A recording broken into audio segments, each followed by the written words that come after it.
Assalamualaikum warahmatullahi wabarakatuh. Selamat datang di mata kuliah Konsep Dasar Keperawatan 1. Pada kesempatan kali ini, saya Iwan Purnawan akan menyampaikan materi dengan judul Standar Praktik Keperawatan. Pokok materi dari perkuliahan kita kali ini antara lain meliputi pengertian standar praktik keperawatan, sumber praktik keperawatan, kegunaan praktik keperawatan, dan standar praktik keperawatan. Pertama, kita pahami dulu apa yang dimaksud dengan standar. Standar merupakan pernyataan deskriptif yang menguraikan penampilan kerja yang dapat diukur melalui kualitas struktur, proses, dan hasil. Ini pengertian dari Kilis tahun 1989. Kemudian pengertian yang lain menyatakan bahwa standar merupakan pernyataan yang mencakup kegiatan-kegiatan asuhan yang mengarah kepada praktek keperawatan profesional. Jadi standar ini adalah alat ukur baku untuk mengukur apakah sebuah penampilan kerja itu sesuai dengan standar yang sudah ditetapkan atau tidak, sehingga kita bisa melihat, kita bisa menilai secara objektif apakah pelayanan yang diberikan itu sesuai dengan standar, di bawah standar, atau melebihi dari standar yang ditetapkan. Berikutnya, apa yang dimaksud dengan keperawatan? Keperawatan menurut Lokakarya Nasional tahun 1983 merupakan suatu bentuk pelayanan profesional yang merupakan bagian integral dari pelayanan kesehatan didasarkan pada ilmu dan kiat, berbentuk pelayanan bio-psiko-sosio-spiritual yang komprehensif, ditujukan kepada individu, keluarga, dan masyarakat, baik sakit maupun sehat, yang mencakup kehidupan manusia. Sementara menurut Undang-Undang Nomor 38 Tahun 2014 tentang keperawatan merupakan kegiatan pemberian asuhan kepada individu, keluarga, kelompok, atau masyarakat baik dalam keadaan sakit maupun sehat. Apa yang dimaksud dengan praktik keperawatan? Praktik keperawatan merupakan pelayanan yang diselenggarakan oleh perawat dalam bentuk asuhan keperawatan. Jadi di sini yang digarisbawahi yang menjadi tema utama dari praktik keperawatan atau yang menjadi bentuk dari praktik keperawatan yang kemudian itu diukur oleh sebuah standar praktik keperawatan adalah asuhan keperawatan. Definisi lain mengatakan bahwa praktek keperawatan merupakan sebuah rangkaian interaksi antara perawat dengan klien dan lingkungannya untuk mencapai tujuan pemenuhan kebutuhan dan kemandirian klien dalam merawat dirinya. Selanjutnya, apa yang menjadi asas atau dasar praktik keperawatan? Menurut Undang-Undang Keperawatan Nomor 23 Tahun 2014, ada beberapa hal yang menjadi asas dari praktik keperawatan. Di antaranya adalah kemanusiaan, nilai ilmiah, etika dan profesionalitas, manfaat, keadilan, perlindungan, kesehatan dan keselamatan klien. Yang pertama adalah terkait dengan kemanusiaan. Kemanusiaan ini terkait dengan objek dari sebuah praktik keperawatan, yaitu manusia. Dengan demikian maka pemberian asuhan keperawatan harus memastikan bahwa ada nilai-nilai kemanusiaan yang melandasi dari sebuah asuhan keperawatan. Yang kedua adalah nilai ilmiah. Artinya, praktik keperawatan yang berupa asuhan keperawatan itu sudah berdasarkan riset ilmiah, ada rasionalitas di sana. Sehingga itu akan memberikan kepastian terkait dengan kualitas pelayanan yang diberikan, akuntabilitas dari pelayanan yang diberikan, dan ini juga terkait dengan nilai-nilai dari sebuah profesi, yaitu ada unsur ilmiah, di sana ada riset, ada pendidikan yang itu bisa dikembangkan dan ditingkatkan secara terukur. Kemudian etika dan profesionalitas ini adalah merupakan salah satu ciri dari sebuah profesi, sehingga praktek keperawatan pun harus memperhatikan etika profesi yang sudah ditetapkan dan standar profesi yang sudah ditetapkan.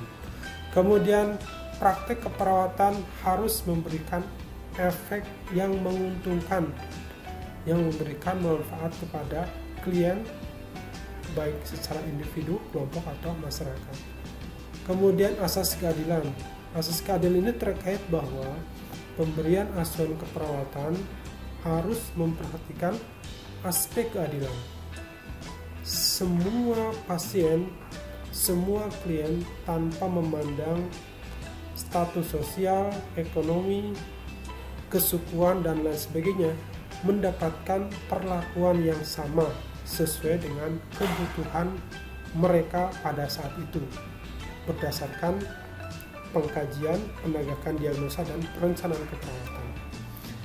Yang berikutnya terkait dengan asas perlindungan, artinya praktek keperawatan harus memberikan perlindungan terhadap hak-hak pasien, terhadap pemenuhan hak-hak pasien. Dan yang terakhir adalah praktek keperawatan harus bisa memastikan, sehingga ini menjadi landasan bagaimana kesehatan dan keselamatan klien itu menjadi hal yang utama dan menjadi pusat dari bagaimana praktek keperawatan itu diberikan. Apa yang dimaksud dengan standar praktik keperawatan? Standar praktik keperawatan merupakan suatu pernyataan yang menguraikan suatu kualitas yang diinginkan. Jadi standar itu adalah harapan terhadap sebuah praktek pelayanan yang diberikan. Dan kemudian standar praktik keperawatan ini juga menjadi batas ukuran minimal yang harus dilaksanakan perawat dalam melaksanakan asuhan keperawatan, sehingga standar praktik keperawatan ini dapat meningkatkan, menuntun, dan mengarahkan praktek keperawatan profesional. Apa tujuan dari standar praktik keperawatan itu sendiri? Secara umum, standar praktik keperawatan bertujuan untuk menjamin perlindungan masyarakat untuk menerima pelayanan dan asuhan keperawatan bermutu. Kemudian secara khusus, standar praktik keperawatan ini bertujuan untuk memastikan terlaksananya pelayanan keperawatan profesional, terlaksananya pelayanan keperawatan yang efektif dan efisien, dan terhindarnya kejadian kelalaian dan kesalahan dalam pelayanan keperawatan, terciptanya lingkungan yang kondusif dalam pemberian pelayanan keperawatan, dan pada akhirnya standar praktik keperawatan ini memberikan perlindungan kepada perawat dalam memberikan pelayanan keperawatan.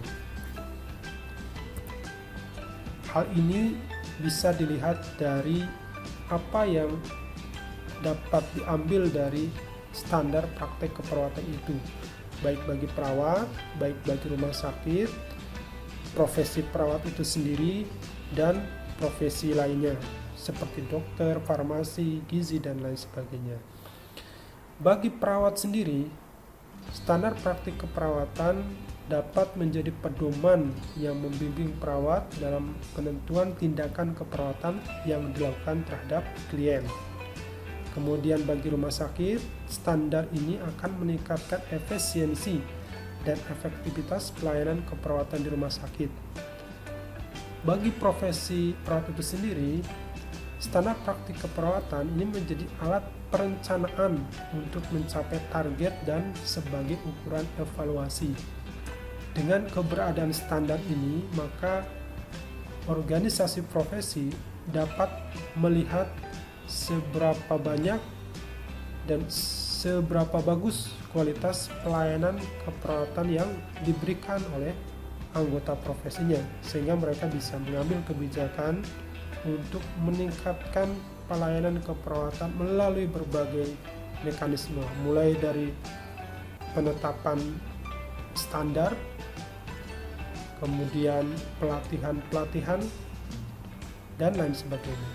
Sementara bagi profesi lain, keberadaan standar ini akan memperjelas batas kewenangan antara profesi perawat dengan profesi lain, sehingga hal ini dapat menghindari terjadinya saling klaim atas kewenangan terkait dengan berbagai tindakan yang dilakukan, sehingga profesi lain bisa melihat apa saja kewenangan dari perawat dan bisa melihat juga apakah tindakan perawat itu di luar kewenangannya, karena semuanya terdapat dan terpapar secara jelas pada standar praktek keperawatan, dan itu bisa diakses oleh profesi lain. Dengan keterbukaan ini, maka akan tercipta suasana yang saling menghormati dan bekerja sama secara lebih baik, dan pada akhirnya ini akan meningkatkan pelayanan kesehatan secara umum. Apa dasar hukum dari standar praktik keperawatan? Yang pertama adalah Undang-Undang Nomor 23 Tahun 2014 tentang keperawatan, kemudian SK Menkes Nomor 647 Tahun 2000 tentang registrasi dan praktik keperawatan, Peraturan Pemerintah Nomor 32 Tahun 1996 Pasal 21, 22, dan 24 tentang tenaga kesehatan, dan Undang-Undang Nomor 23 Tahun 1993 tentang kesehatan. Tujuan pengaturan praktik keperawatan terdapat pada Undang-Undang Nomor 23 Tahun 2014 Pasal 3 tentang keperawatan, di mana pengaturan praktik keperawatan ini untuk meningkatkan mutu perawat, meningkatkan mutu pelayanan keperawatan, memberikan pelindungan dan kepastian hukum kepada perawat dan klien, dan meningkatkan derajat kesehatan masyarakat. Sementara itu, terkait dengan perizinan praktik keperawatan diatur pada Undang-Undang Nomor 23 Tahun 2014 tentang keperawatan pada Pasal 8, di mana perawat dapat melaksanakan praktek keperawatan pada sarana pelayanan kesehatan, praktek perorangan, dan atau berkelompok. Kemudian, perawat yang melaksanakan praktek keperawatan pada sarana pelayanan kesehatan harus memiliki SIK, yaitu surat izin kerja.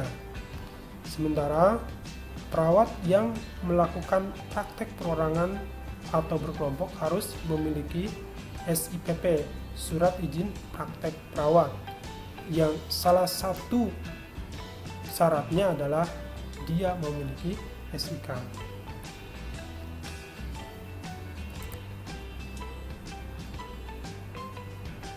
Selanjutnya, SK Menkes Nomor 647 Tahun 2000 Pasal 15 mengatur tentang registrasi dan praktik keperawatan, di mana perawat dalam melaksanakan praktik keperawatan memiliki beberapa wewenang.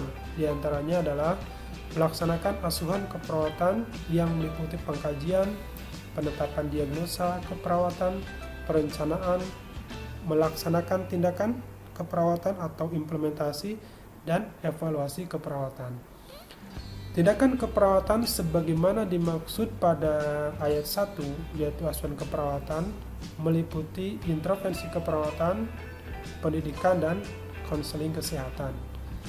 Intervensi keperawatan adalah merupakan tindakan keperawatan langsung kepada pasien, misalnya memasang infus, memasang NGT, dan lain sebagainya.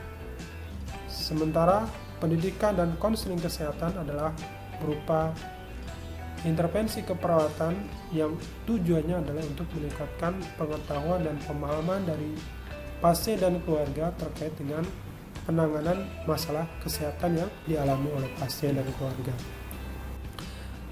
Selanjutnya, dalam melaksanakan asuhan keperawatan sebagaimana dimaksud huruf A dan B harus sesuai dengan standar asuhan keperawatan yang ditetapkan oleh organisasi profesi.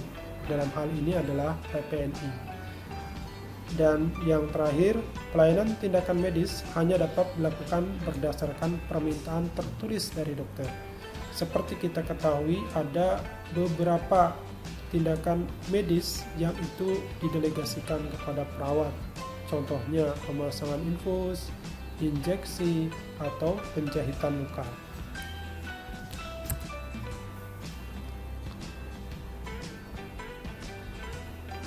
Selanjutnya, SK Menkes nomor 647 tahun 2000 pasal 16 ini tentang kewajiban perawat dalam melaksanakan kewenangannya.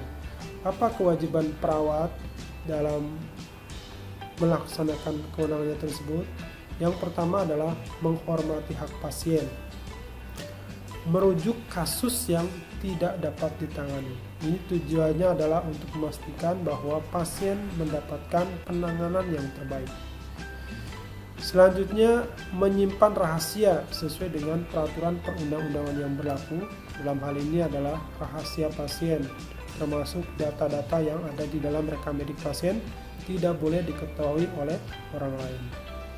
Kemudian, memberikan informasi yang jelas kepada pasien dan keluarga, karena itu merupakan hak bagi pasien dan keluarga untuk mengetahui bagaimana penyakit dan proses pengobatannya, sehingga pada akhirnya mereka akan memutuskan yang terbaik untuk mereka sendiri. Selanjutnya adalah meminta persetujuan tindakan yang akan dilakukan, dan ini terkait dengan tadi kewajiban memberikan informasi, sehingga ada hal yang harus selalu dilakukan sebelum intervensi kepada pasien adalah terkait dengan inform dan consent, pemberian informasi dan persetujuan dari pasien terhadap tindakan tersebut, baik itu terkait dengan penolakan atau persetujuan dari tindakan yang akan dilakukan. Dan yang tidak kalah pentingnya adalah melakukan catatan perawatan yang baik. Ini terkait dengan dokumentasi. Dokumentasi ini sangat penting karena hal ini akan menjadi bukti yang kuat untuk mempertanggungjawabkan dari tindakan perawat itu sendiri. Sehingga jika ada gugatan dari klien atau dari manapun terkait dengan tindakan yang diberikan, maka dokumentasi dari tindakan keperawatan yang ada di dalam rekam medik itu bisa menjadi bukti syah yang diakui dan menjadi dasar bagi organisasi profesi dalam memberikan pembelaan hukum terhadap anggota profesinya. Tanpa itu, tanpa dokumentasi yang baik, maka seberapa baik pun tindakan yang diberikan, maka hal itu tidak akan dianggap karena tidak ada bukti yang menunjukkan bahwa dia telah melakukan sebuah tindakan yang benar.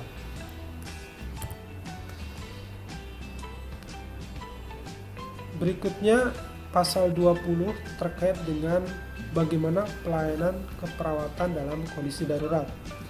Dalam keadaan darurat yang mengancam jiwa seseorang atau pasien, maka perawat berwenang untuk melakukan pelayanan kesehatan di luar kewenangannya. Pelayanan dalam keadaan darurat sebagaimana dimaksud pada ayat 1 ditujukan untuk penyelamatan jiwa. Jadi tindakan-tindakan medis yang itu menjadi kewenangan dokter, itu bisa dilakukan oleh perawat. Dengan syarat apa? Dengan syarat bahwa perawat itu sudah kompeten. Di antaranya adalah dia sudah melalui proses pelatihan terkait dengan kompetensi yang dilakukan. Kemudian pelayanan yang diberikan itu adalah untuk penyelamatan jiwa, sehingga tidak ditujukan untuk tujuan pengobatan secara definitif. Yang berikutnya adalah bahwa tindakan yang dilakukan oleh perawat di luar kewenangannya adalah semata-mata untuk menyelamatkan jiwa korban atau jiwa pasien. Karena kalau tidak dilakukan maka itu bisa membahayakan kondisi pasien. Karena ini terkait dengan asas dari praktek keperawatan bahwa pada akhirnya keselamatan pasien itu menjadi yang utama dalam memberikan praktek keperawatan, termasuk juga menjadi concern atau menjadi pusat praktek atau tindakan dari profesi yang lain.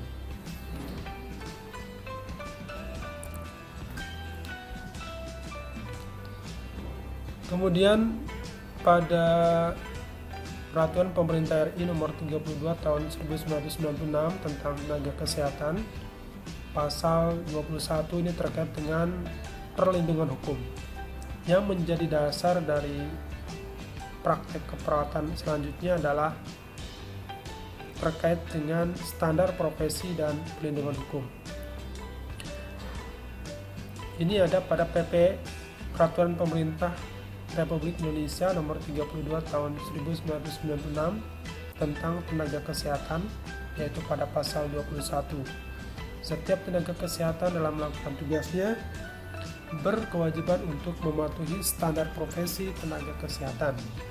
Standar profesi tenaga kesehatan sebagaimana dimaksud dalam ayat 1 ditetapkan oleh Kementerian.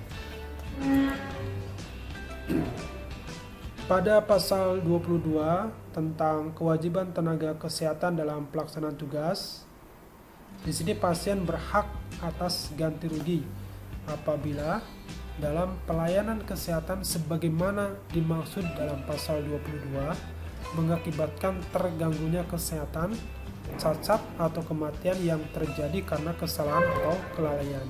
Disinilah maka perlunya berhati-hati dalam melakukan praktik keperawatan. Jika dia tidak mampu maka harus dirujuk. Karena kalau kemudian dipaksakan, ini sudah termasuk dalam kategori kesalahan atau kelalaian yang itu dapat dituntut oleh pasien, dan pasien memang berhak untuk itu. Maka dengan keberadaan ini kita sebagai perawat harus berhati-hati terkait dengan bagaimana kita melakukan asuhan keperawatan yang benar kepada pasien. Dan lagi-lagi standar praktek keperawatan ini harus benar-benar dipahami dan dijadikan sebagai patokan supaya kita bisa terhindar dari kemungkinan melakukan kelalaian dan kesalahan selama proses asuhan keperawatan berlangsung.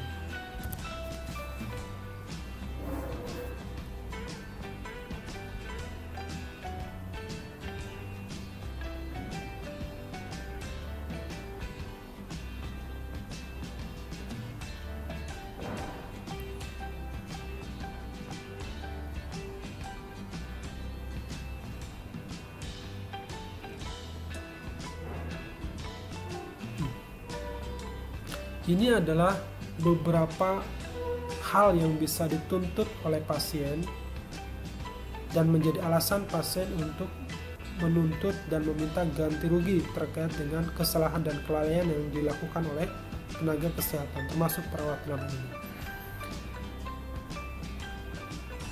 Yang pertama adalah menghormati hak pasien. Jika pasien merasa tidak dihormati, maka dan kemudian merasa haknya dilanggar, ini bisa menjadi alasan bagi pasien untuk mengajukan komplain terkait dengan permintaan ganti rugi. Kemudian yang berikutnya, menjaga kerahasiaan identitas dan data kesehatan pribadi pasien. Jangan sampai kemudian secara tidak sengaja data pasien itu tersebar melalui medsos dan lain sebagainya, dan itu bisa jadi sebenarnya tidak ada tujuan untuk melakukan tindakan tersebut, dan sebenarnya tidak ada kesengajaan, mungkin iseng ya, motret medik kemudian update status, itu bisa jadi terjadi. Dan jika itu diketahui oleh pasien dan pasien merasa tidak berkenan dengan hal itu, mereka bisa mengajukan tuntutan. Berikutnya adalah kewajiban dari perawat untuk memberikan informasi yang berkaitan dengan kondisi dan tindakan yang akan dilakukan. Maka di sini ada proses namanya informed consent. Jadi kalau ada tindakan yang diberikan kepada pasien tanpa melalui tahapan inform dan consent, maka di sini merupakan ini akan menjadi celah bagi pasien untuk mengajukan tuntutan terkait hal tersebut. Kemudian yang berikutnya, supaya perawat atau tenaga kesehatan lain tidak terhindar dari kemungkinan adanya gugatan, terhindar dari gugatan dari pasien dan lain sebagainya, adalah memastikan bahwa rekam medis itu diisi dengan benar, lengkap, dan dipelihara dengan baik. Tidak boleh berceceran yang itu bisa diakses oleh sembarangan orang. Karena membiarkan rekam medik terbuka dan gampang diakses oleh orang yang tidak berkepentingan itu merupakan salah satu kesalahan yang bisa dituntut oleh pasien kalau terjadi sesuatu yang kemudian membuat pasien tidak berkenan.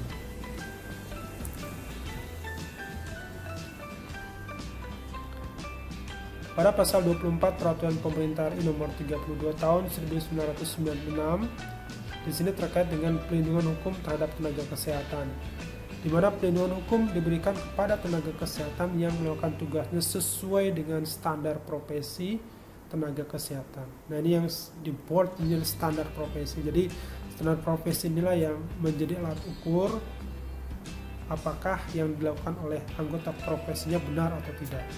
Sehingga kalau kemudian yang dilakukan oleh anggota profesinya itu tidak benar, salah, dan di luar dari kewenangan yang diberikan kepada dia, maka organisasi profesi juga akan mengalami kesulitan, karena yang kemudian menjadi patokan adalah apakah standar profesi yang sudah ditetapkan itu dilanggar atau tidak. Kemudian Undang-Undang Nomor 23 Tahun 1993 tentang kesehatan pada pasal 49 ini terkait dengan perangkat keras dan perangkat lunak yang diperlukan sebagai pendukung penyelenggaraan kesehatan. Jadi di sini mengatur atau mengemukakan tentang sumber daya yang dimiliki yang digunakan untuk proses penyelenggaraan kesehatan. Di situ meliputi tenaga kesehatan yang meliputi dokter, perawat, farmasi, dan lain sebagainya, yang merupakan sumber daya manusia dalam hal ini dalam melakukan penyelenggaraan kesehatan. Kemudian ada sarana kesehatan meliputi rumah sakit dan peralatan kesehatan yang lain, pembekalan kesehatan melalui pelatihan, kemudian workshop untuk meningkatkan kualitas pelayanan yang diberikan, pembiayaan kesehatan meliputi asuransi dan lain sebagainya, pengelolaan kesehatan, dan yang tidak kalah pentingnya adalah penelitian dan pengembangan kesehatan. Pada Undang-Undang Nomor 23 Tahun 1993 tentang kesehatan pada pasal 50, ini masih terkait dengan sumber daya kesehatan, tentang apa tugas dari tenaga kesehatan. Tenaga kesehatan dalam hal ini adalah perawat, memiliki tugas untuk menyelenggarakan atau melakukan kegiatan kesehatan sesuai dengan bidang keahlian. Kalau tadi perawat adalah bidang keahliannya adalah asuhan keperawatan dan kewenangan dari tenaga kesehatan tersebut. Kewenangan diperoleh terkait dengan bagaimana kompetensi anggota profesi tersebut dalam melakukan sebuah tindakan. Jadi tidak semua anggota profesi memiliki kewenangan yang sama, karena itu tergantung dari bagaimana dia menguasai keterampilan maupun dari segi pengetahuan dalam hal pemberian pelayanan kesehatan. Makanya ada yang perawat generalis, perawat spesialis ini memiliki kewenangan yang berbeda-beda. Kemudian pada pasal 51 ini terkait dengan bagaimana pengadaan tenaga kesehatan. Bagaimana tenaga kesehatan itu dibentuk. Nah, jadi pengadaan tenaga kesehatan untuk memenuhi kebutuhan diselenggarakan melalui pendidikan dan pelatihan yang dilaksanakan baik oleh pemerintah maupun masyarakat. Jadi keberadaan institusi pendidikan kesehatan baik negeri maupun swasta itu adalah merupakan upaya pengadaan tenaga kesehatan yang diatur oleh undang-undang.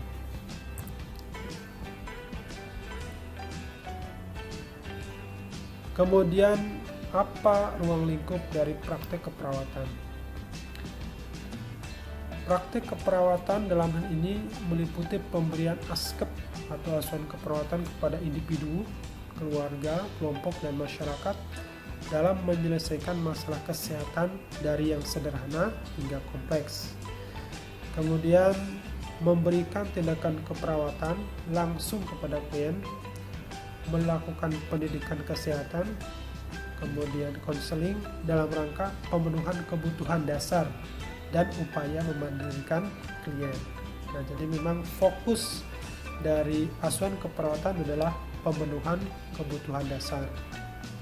Itu kebutuhan dasar dari manusia, mulai dari kebutuhan fisiologis sampai kemudian yang paling tinggi adalah kebutuhan aktualisasi diri. Kemudian yang berikutnya adalah melaksanakan program pengobatan atau intervensi, yang ini bisa berupa mandiri atau kolaboratif atau integratif.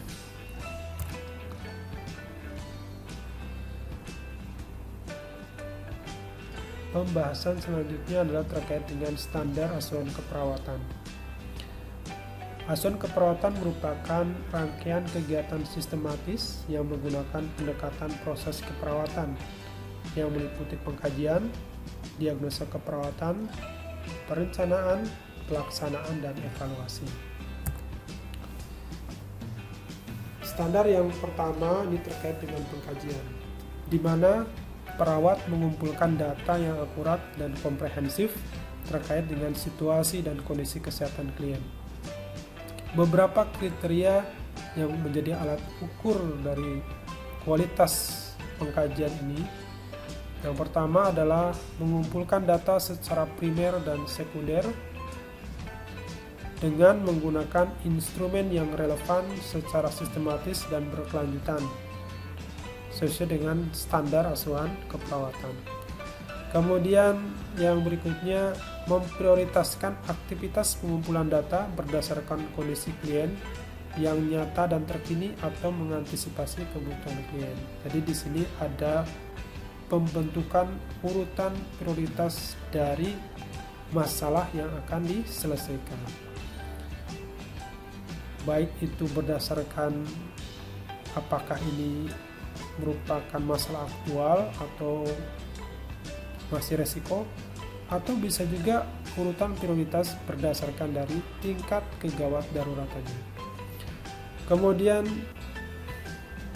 kriteria dari standar pengkajian keperawatan yang terakhir adalah pengumpulan data melibatkan klien, keluarga, orang lain yang terkait, dan tenaga kesehatan lain, sehingga menghasilkan data yang benar-benar akurat sesuai dengan keadaan yang sebenarnya.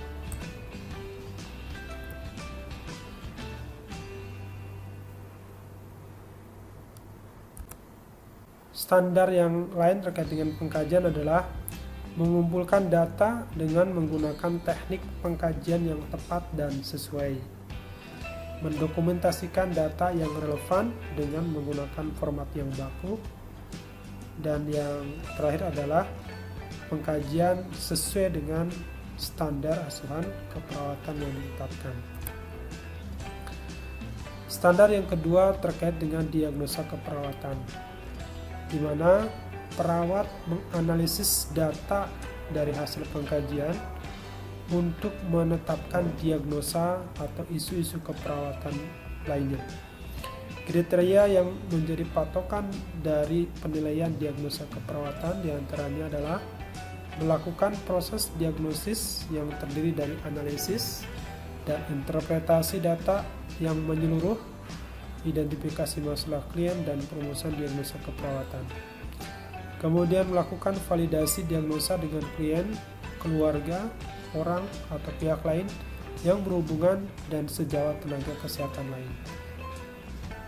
Kemudian mendokumentasikan diagnosa yang dapat memudahkan penentuan hasil yang diharapkan dan sesuai dan perencanaan yang akan dilakukan. Dan yang terakhir adalah penetapan diagnosa mengacu pada standar asuhan keperawatan yang ditetapkan.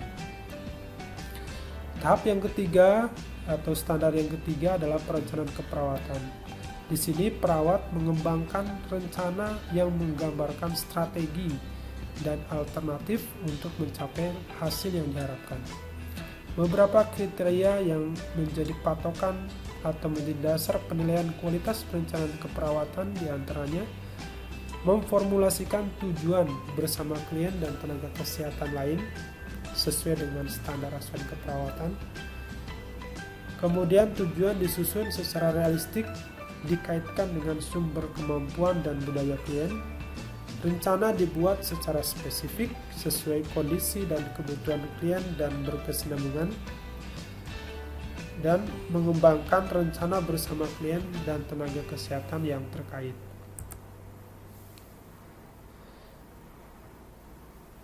Selanjutnya adalah pada tahap perencanaan ada penetapan jadwal pelaksanaan dalam perencanaan. Kemudian perencanaan dijadikan arah petunjuk bagi perawat dan tim kesehatan lain.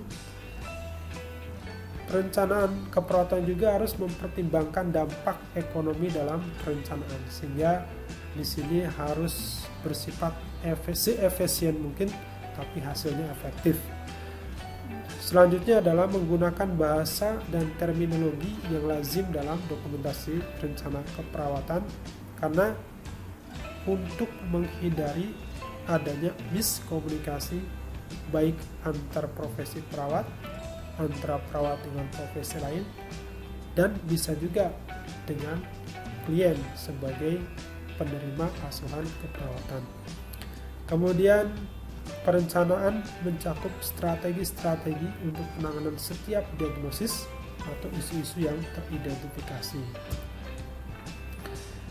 Standar 4 terkait dengan implementasi keperawatan, di mana perawat mengimplementasikan atau mempraktekkan atau menjalankan rencana asuhan keperawatan untuk mencapai tujuan yang telah ditetapkan. Beberapa kriteria yang menjadi patokan kualitas implementasi keperawatan diantaranya melaksanakan intervensi yang konsisten dengan rencana asuhan yang ditetapkan dan dilakukan dengan cara yang aman serta sesuai dengan kondisi klien. Hal ini terkait bahwa perencanaan harus dijadikan sebagai arah petunjuk bagi perawat dan tim kesehatan lain dalam melakukan atau mengimplementasikan asuhan keperawatannya. Selanjutnya, implementasi keperawatan atau intervensi keperawatan harus melibatkan klien dalam intervensi keperawatan, sehingga hal ini sangat menunjang proses peningkatan kemandirian pasien dan keluarga dalam membantu mengatasi masalah kesehatannya.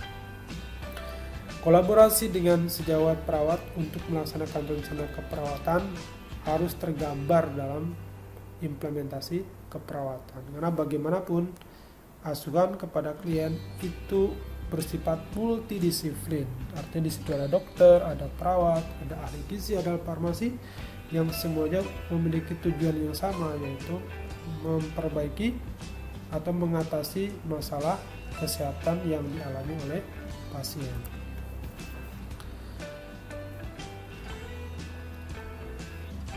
Berikutnya, implementasi keperawatan hendaknya menggunakan sumber-sumber dan sistem komunitas dan potensi klien dalam melaksanakan pelayanan keperawatan. Di sini, perawat harus bisa menggali potensi dari pasien untuk mengatasi permasalahan pasien itu sendiri. Ini terkait juga dengan proses meningkatkan kemandirian pasien. Kemudian, mengkoordinasikan pelaksanaan asuhan keperawatan, memberikan pendidikan kesehatan sesuai dengan kebutuhan klien. Nah, ini juga dalam rangka untuk memastikan bahwa klien memiliki pengetahuan yang baik terkait dengan kondisi kesehatannya, sehingga mereka memiliki kemandirian juga untuk mempertahankan kondisi kesehatannya supaya tidak kembali lagi mengalami gangguan kesehatan yang sama. Dan implementasi keperawatan juga harus memfasilitasi konsultasi terkait rencana untuk meningkatkan kemampuan klien.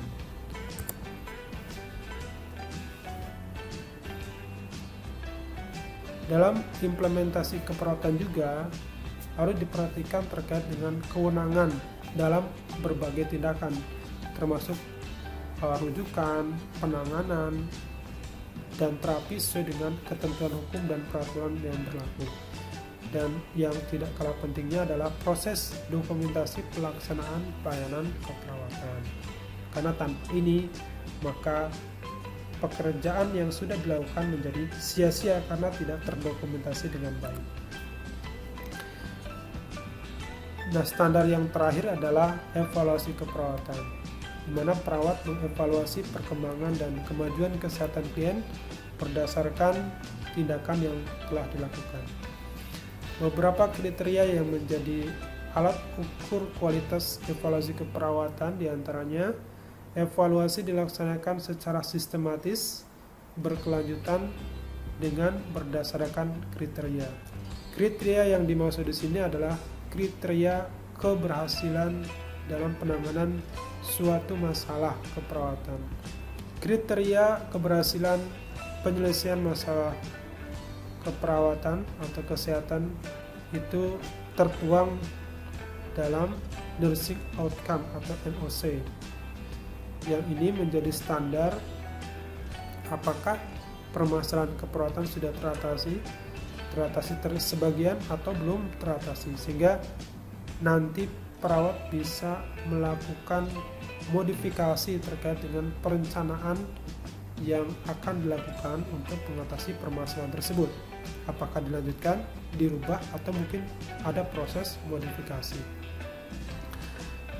Berikutnya, proses evaluasi melibatkan klien, keluarga, orang lain yang berhubungan, dan tenaga kesehatan dalam proses evaluasi.